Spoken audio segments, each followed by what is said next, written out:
Hola a todas y a todos. Muchas gracias a la Universidad Federal de Pelotas y en especial al profesor y amigo Bruno Rota de Almeida por permitir compartir con ustedes esta reflexión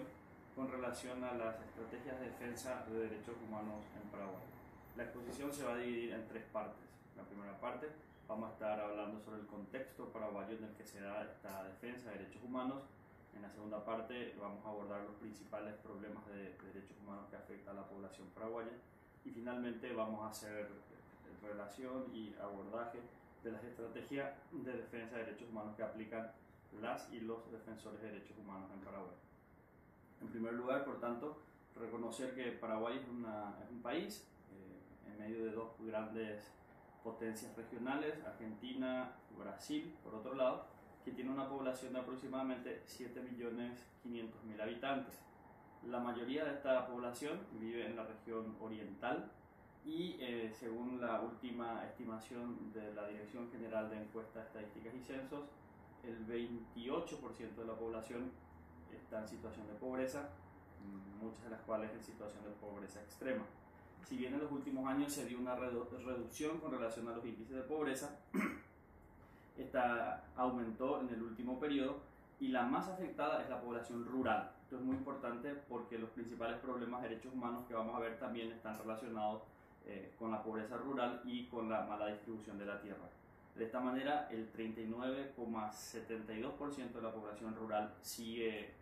sufriendo privación de derechos y el 21,93% de la población urbana. Por otro lado, es importante tener en cuenta que varios analistas en los últimos años han dicho que no es la pobreza, sino la desigualdad el principal problema del país. En este sentido, pensadores renombrados como Rodríguez o Galeano han dicho que Paraguay es el país más desigual del mundo, principalmente teniendo en cuenta que el 3% de la tierra, apenas el 3% de la tierra que produce, que tiene capacidad de producción, está en manos de los campesinos y campesinas. Sin embargo, el 93% de las tierras está en manos de unos pequeños productores que se dedican a la agroindustria, a la agroexportación y a la ganadería extensiva. Entonces, entender el contexto paraguayo, por un lado, es pensar con relación a la mala distribución de la tierra que impide el acceso a un sustrato de producción a la mayoría poblacional, y por otro lado una gran concentración de grandes extensiones en manos de unos pocos. Por tanto, los problemas de derechos humanos están relacionados principalmente con esta distribución y por otro lado también con la pobreza que le afecta, como decíamos inicialmente, al 28,83% de la población nacional. Por otro lado, hay que también tener en cuenta que el crimen organizado es otro problema en Paraguay, y principalmente aquellos vinculados a la producción y tráfico de marihuana y cocaína, que son los que están ganando terreno, desplazando incluso al Estado en el monopolio del uso de la fuerza, principalmente en aquellos departamentos fronterizos con Brasil, encabezados por el departamento de Amambay, que su capital, Pedro Juan Caballero, junto con la ciudad de Ponta Porã, forma una unidad sociográfica y en donde se dan los mayores índices de homicidios nacionales. En el último año, 92,7% de homicidio cada 100.000 habitantes. Esto hace que sea una de las regiones, ciudades con más índices de homicidios violentos en América Latina. Pero no solamente el departamento de Amambay tiene este problema, sino que los otros 5 departamentos fronterizos con Brasil, que son Concepción, Canindeyú, Alto Paraguay y también Alto Paraná. Hay que tener en cuenta que Paraguay es el mayor productor de marihuana de América del Sur y que abastece tanto a Brasil, Argentina, Chile y Uruguay. Y con relación a la producción de marihuana a nivel regional, es el segundo productor después de México. Y esto no solamente lo han dicho investigadores independientes, sino que lo ha reconocido la propia Secretaría Nacional Antidrogas en el año 2016. Por tanto, el crimen organizado va ganando terreno, la pobreza aumenta y la mala distribución de la tierra también sigue. O sea, estos contextos es necesario abordarlo para poder entender los problemas que hacen a la vigencia y a la lucha por los derechos humanos. Por otro lado, hay que tener en cuenta que en los últimos 5 años, en los departamentos fronterizos con Brasil, y en especial en Amambay, se incautaron el 75% de la totalidad de los 19 millones de kilos de marihuana que fueron incautadas y destruidas en este periodo, y esto hace que la mayoría de las causas de los homicidios tengan que ver con este crimen y estén vinculados al sicariato. En el año 2017, el 93% de los homicidios ocurridos en esta región del país fueron perpetrados por sicarios. Entonces nos da la dimensión de que es una zona en donde el Estado no ejerce de manera única el poder, sino que comparte el monopolio de la fuerza con otros grupos vinculados o no al narcotráfico. Y finalmente hay que tener en cuenta de que en los últimos años, y en especial desde el año 2008, el Estado ha privilegiado una estrategia de seguridad militarizada, en donde cada vez más ha facilitado el ingreso de gente a prisión, dificultando la salida, lo que a su vez ha provocado el aumento del 105% de la población penitenciaria en los últimos 10 años. Esta política de seguridad militarizada se fue dando de un periodo de forma paulatina, de manera intermitente, con operativos militares entre 2008 y 2010. Entre 2010 y 2013 se fueron dando diferentes estados de excepción declarados por el Congreso y ratificados por los presidentes de la República a su vez, y desde 2013 en adelante se dio una modificación normativa que permitió la militarización permanente de 3 departamentos, Concepción, San Pedro y Amambay, en donde viven unas 800.000 personas hoy bajo un régimen militarizado de seguridad, en donde tanto Fuerzas Armadas, Policía Nacional y Secretaría Nacional de Antidrogas conforman una unidad denominada Fuerzas de Tarea Conjunta, que lo que pretenden es luchar contra este crimen organizado, luchar con la desarticulación de este crimen organizado, pero que sin embargo lo que se ha reportado es un aumento del crimen común y organizado y un fortalecimiento de estos grupos sin que el Estado pueda enfrentarlos correctamente. Y finalmente, para entender el contexto paraguayo y la defensa de los derechos humanos, hay que hacer referencia necesariamente a un grupo que actúa desde el año 2008 con el nombre de Ejército del Pueblo Paraguayo, pero que está actuando desde finales de los 90, que con un discurso de cambio, de necesidad de cambio político y social, está realizando varios actos delictivos que conforme al derecho penal paraguayo son delitos o crímenes como secuestros, quema de establecimientos ganaderos, que se denomina Ejército del Pueblo Paraguayo. Y el Ejército del Pueblo Paraguayo viene siendo, desde entonces y hasta ahora, la principal excusa o el argumento para la militarización de las políticas de seguridad, para el aumento del gasto militar, para el aumento del gasto en seguridad, sin que esto se traduzca en mayor eficiencia, sin que esto se traduzca en una mayor bienestar de la población.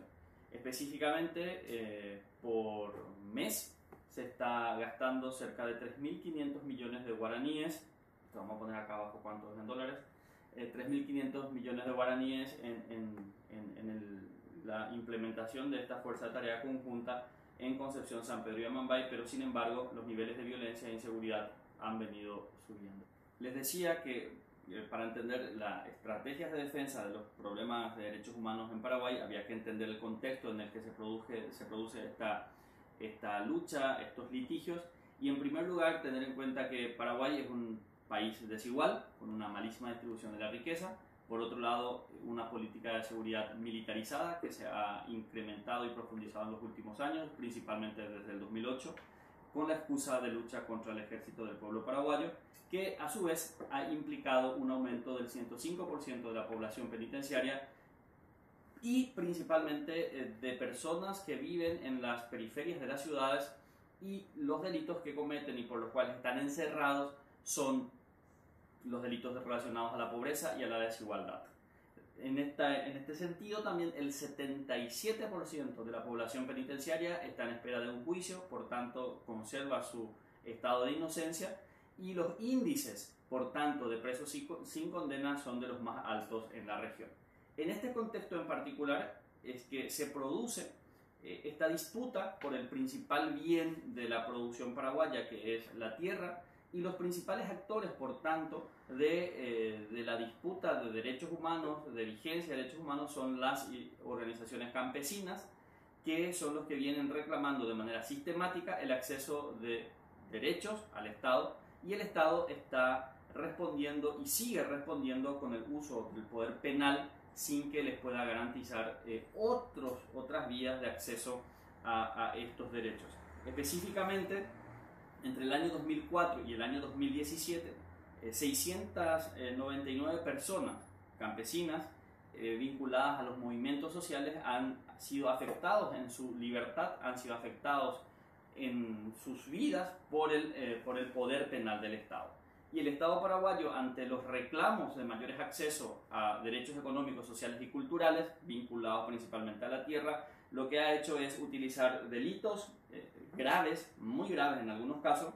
procesando a estas personas, privándolos de su libertad, e incluso hay personas condenadas con altas penas por el acceso por la pelea del acceso a estos derechos. Por otro lado, hay que tener en cuenta, como decíamos al inicio, de que desde la aparición del Ejército del Pueblo Paraguayo se utiliza a este grupo y se vincula sin pruebas a campesinos y a campesinas que viven en la zona de influencia de este grupo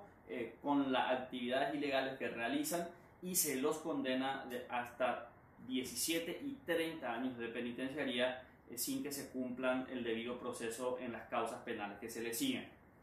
¿Cuáles son los delitos y crímenes que usa el Estado para vincular a las organizaciones, a los miembros de estas organizaciones al sistema penal? Y son, entre otros, homicidio doloso,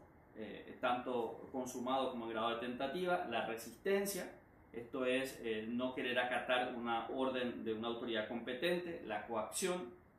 grave, privación de libertad, toma de rehenes, amenaza de hecho punible,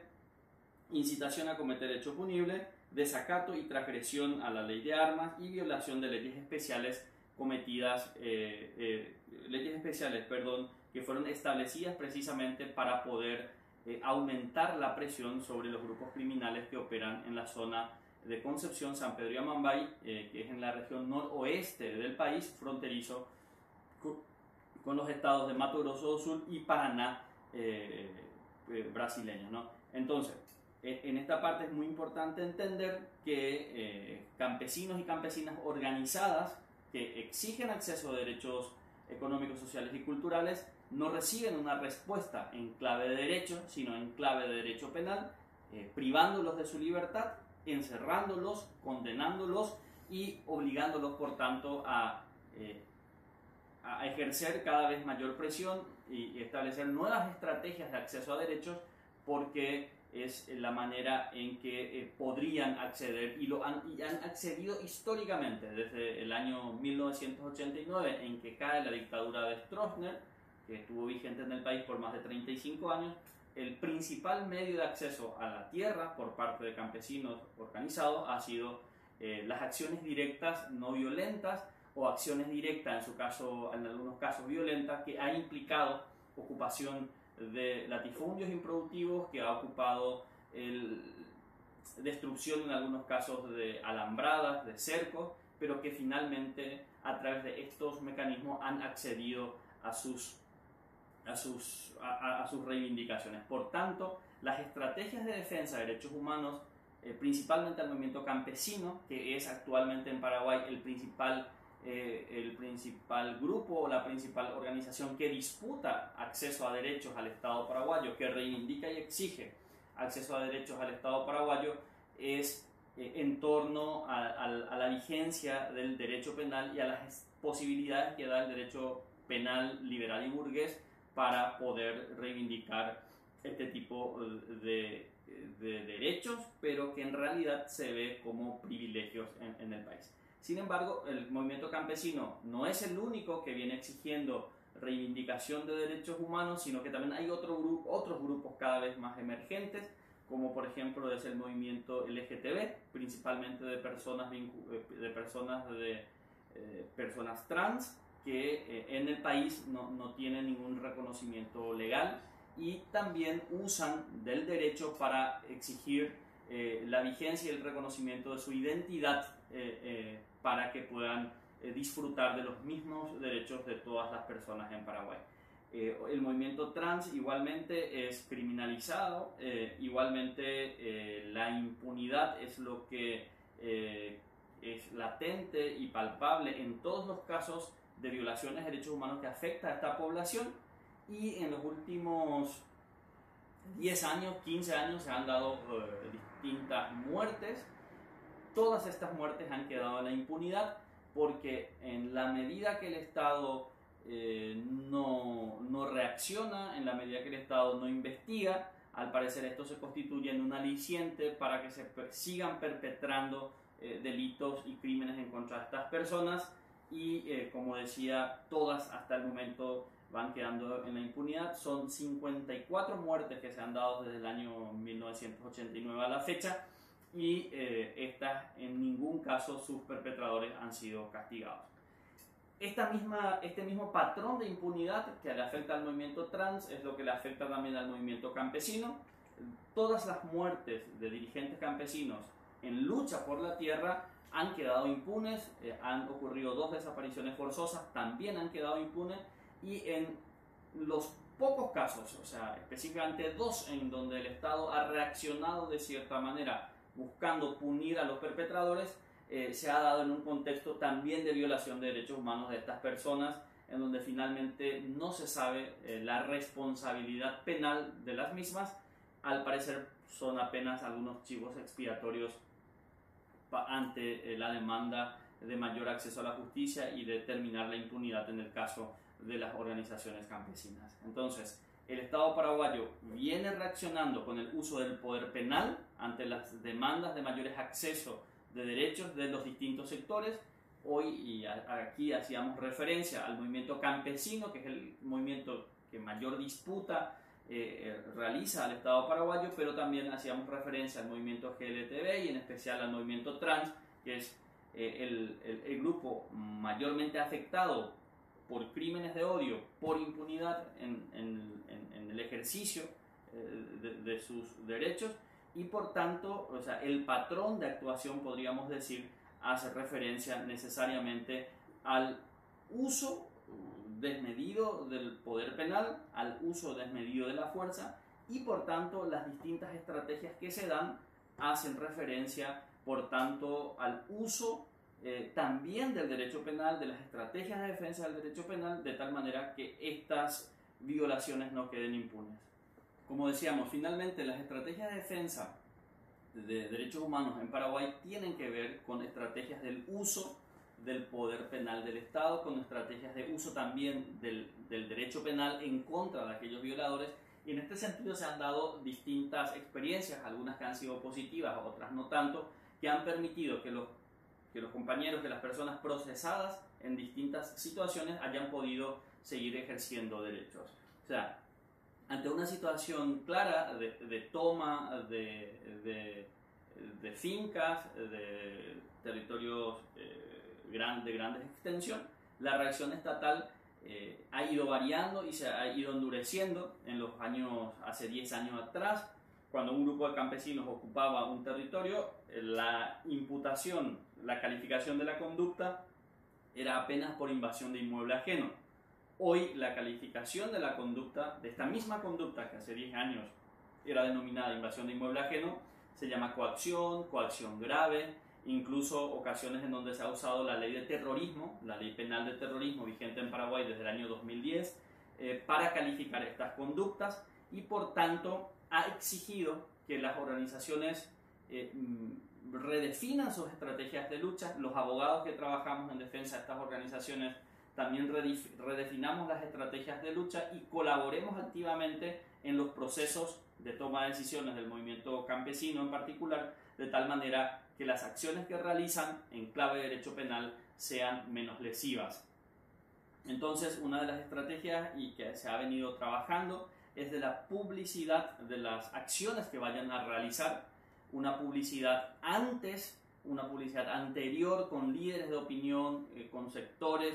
incluso de la Fiscalía, de la Policía Nacional, del Poder Judicial, de la necesidad de intervenir, de la necesidad de acceder a derechos que facilite o que haga que la defensa penal sea finalmente más fácil. Entonces, específicamente, una estrategia ha sido la de realizar peticiones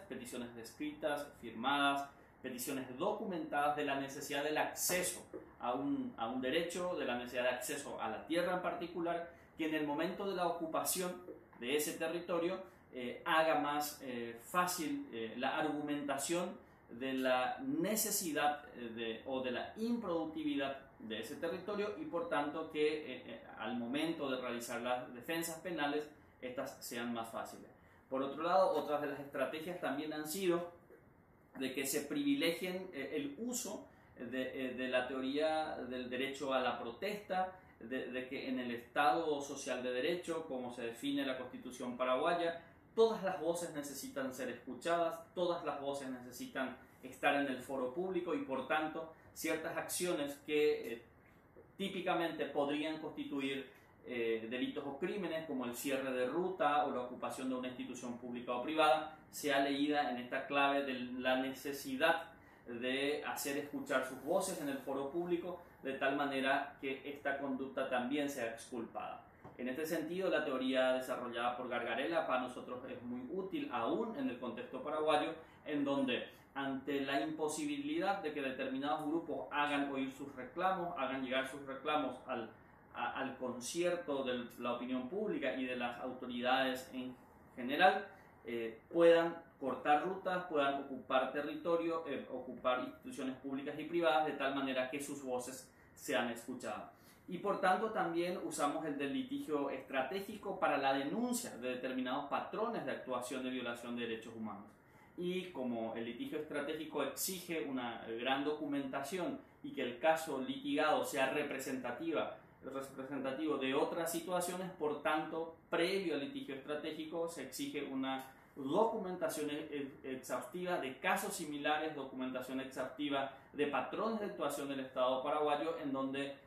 se denuncian a determinadas personas que podrían ser los jefes de los pelotones, los jefes de los escuadrones de policías que actúan en determinadas zonas, en determinados procedimientos, de tal manera que también el derecho penal les alcance y que el Estado se vea obligado a responder dentro del esquema del sistema penal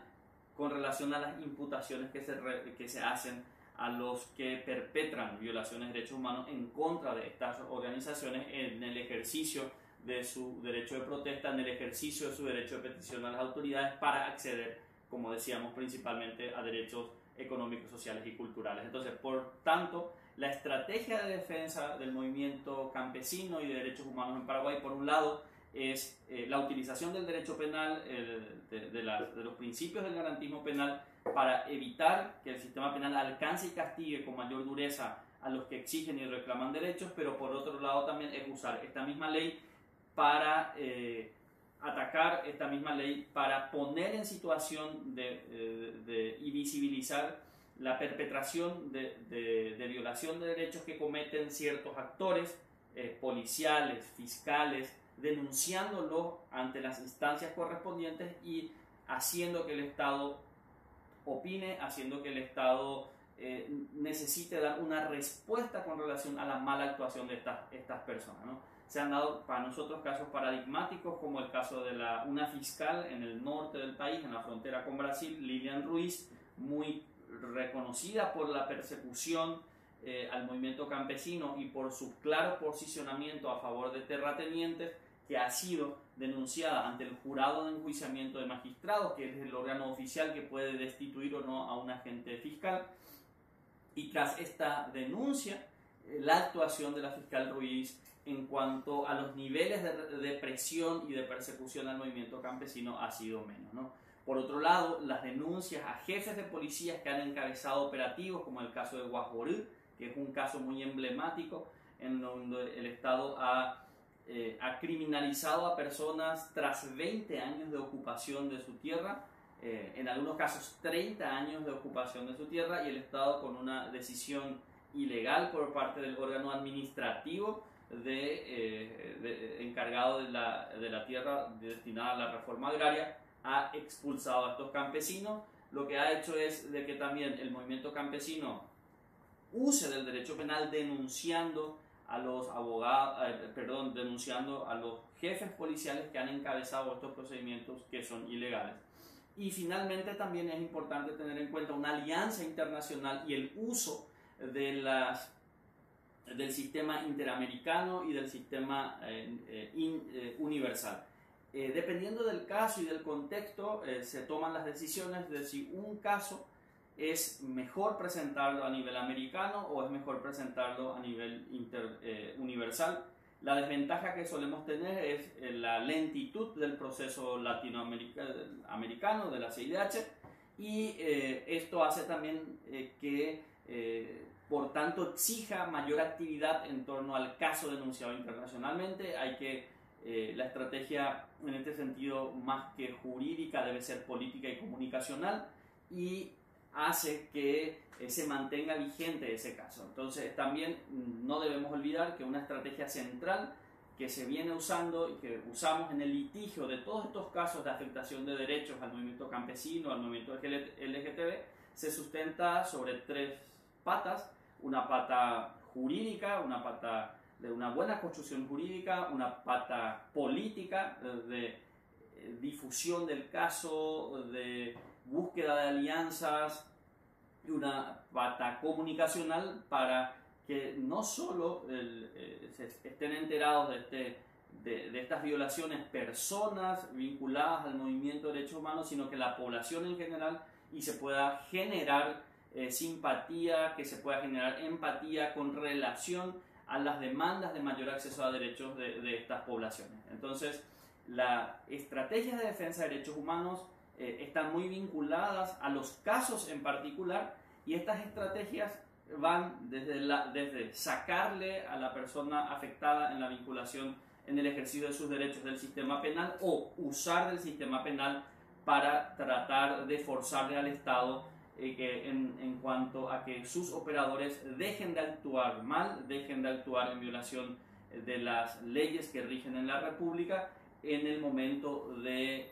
realizar un procedimiento concreto. Esto también se usan de los litigios estratégicos a nivel nacional y a nivel internacional, y todos los litigios que se encaran se lo hacen desde tres puntos de vista: el punto de vista jurídico, el punto de vista político, el punto de vista comunicacional, que creemos nosotros es lo que ha tenido un éxito en cuanto a la defensa y promoción de derechos humanos de las personas en Paraguay que se ven afectadas por el mal uso del poder penal del Estado, que viene posicionándose y utilizándose para defender intereses de grupos de poder.